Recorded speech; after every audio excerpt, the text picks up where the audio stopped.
நடிகர் விஜயை முடக்கி போட கரூர் மாவட்ட விஐபி போட்ட திட்டத்தில் ஆளும் கட்சியும் விஐபியும் சிக்கிக் கொண்டதால் அதிலிருந்து மீண்டு வர காவல்துறை மூலம் கைது உள்ளிட்ட நடவடிக்கைகளில் இறங்கி இருப்பது பொதுமக்கள் அதிருப்தியை ஏற்படுத்தியுள்ளது. விஜய் மீது அதிருப்தி ஏற்படுவதற்கு பதிலாக அனுதாபத்தையும் எதிர்க்கட்சிகள் ஒட்டுமொத்த ஆதரவையும் ஆளும் கட்சியே பெற்றுக் கொடுத்து விட்டதாக திமுகவினர் புலம்பி தவிக்கின்றனர். இந்த சம்பவங்களுக்கு காவல்துறை அஜாக்கிரதையாக செயல்பட்டதாக கூறி ஒட்டுமொத்த பழியையும் போட தயாராகிவிட்டது அரசு. நடிகர் விஜய் தமிழக வெற்றிக் கழகம் என்ற கட்சியை தொடங்கி 1.5 ஆண்டுகளுக்குள் 2 மாநில மாநாடு மற்றும் 3 மாவட்டங்களில் விஜய் வரப்போறாரு, மாற்றம் தரப்போறார் என்ற தலைப்பில் நடத்திய தேர்தல் பிரச்சார ஒத்திகைக்கு கூடிய பல லட்சம் ரசிகர்கள் மற்றும் தொண்டர்களால் அதிர்ந்து போனது என்னவோ ஆளும் கட்சிதான். ஏற்கனவே அதிமுக பாஜக கூட்டணியில் சிக்கிக் கொண்டதால் சிறுபான்மை ஓட்டுகள் ஒட்டுமொத்தமாக நமக்குத்தான் கிடைக்கும்.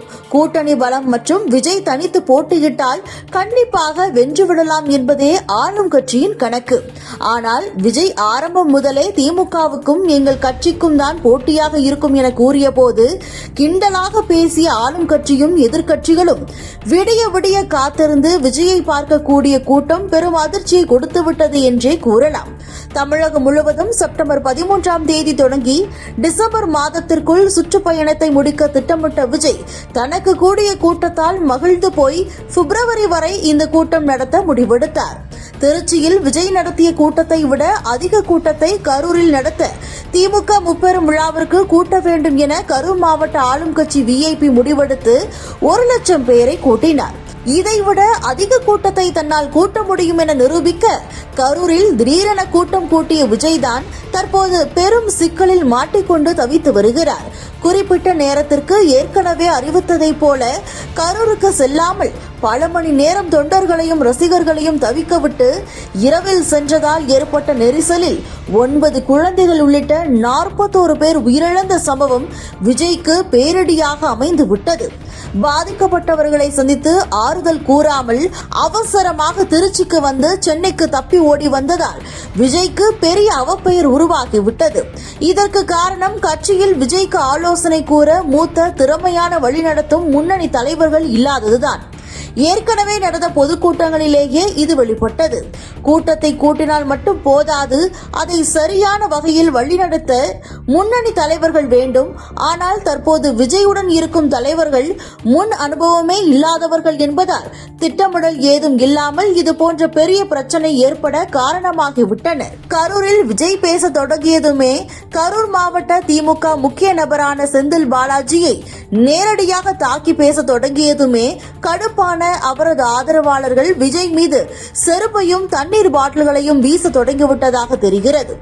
மேலும் காலை முதல் காத்திருந்த சிறுவர் சிறுமிகளும் பெண்களும் கூட்ட நெரிசலால் மயக்கம் போட்டதால் மேலும் குழப்பம் ஏற்பட்டது. கூட்டத்தில் மின் இணைப்பு துண்டிப்பு, ஆம்புலன்ஸ் நுழைந்ததால் ஏற்பட்ட நெரிசல் என பல்வேறு காரணங்களால் இந்த உயிரிழப்பு சம்பவங்களுக்கு காரணமாகிவிட்டது.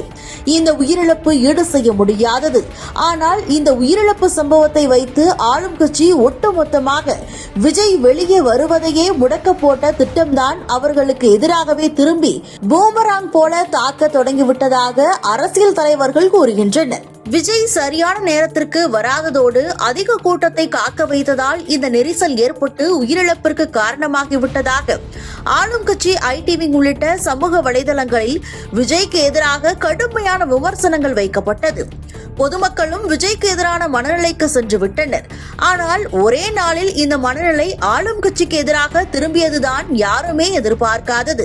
இந்த உயிரிழப்பு சம்பவங்களுக்கு ஆளும் கட்சி பிரமுகரின் சதிவேளைதான் என கிளம்பிய தகவல்தான் இந்த திடீர் திருப்பத்திற்கு காரணம்.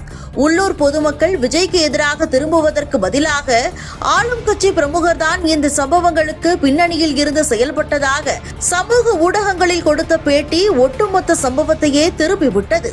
ஆளும் கட்சி பிரமுகருக்கும் ஆளும் கட்சிக்கும் எதிராகவும் இந்த சம்பவம் திரும்பியது மேலிடத்தையே அசைத்து பார்த்துவிட்டது. மேலும் இந்த சம்பவத்திற்கு அனைத்து எதிர்க்கட்சிகள், ஆளும் கூட்டணி கட்சிகள் விஜய்க்கு எதிராக குரல் கொடுப்பார்கள் என ஆளும் கட்சி எதிர்பார்த்திருந்த நிலையில் கூட்டணிக்கு தலைமை வகிக்கும் ராகுல் காந்தி விஜயுடன் பேசியதாக வெளியான தகவலும் ஆளும் கட்சிக்கு கடும் அதிர்ச்சிதான். இதேபோல ஒட்டுமொத்தமாக இந்த சம்பவத்திற்கு பின்னால் சதிவேலை நடந்திருப்பதாக பாஜக முன்னாள் தலைவர் அண்ணாமலை, எதிர்க்கட்சித் தலைவர் எடப்பாடி உள்ளிட்டோர் கூறியதும் பெரும் திருப்பத்தை ஏற்படுத்திவிட்டது.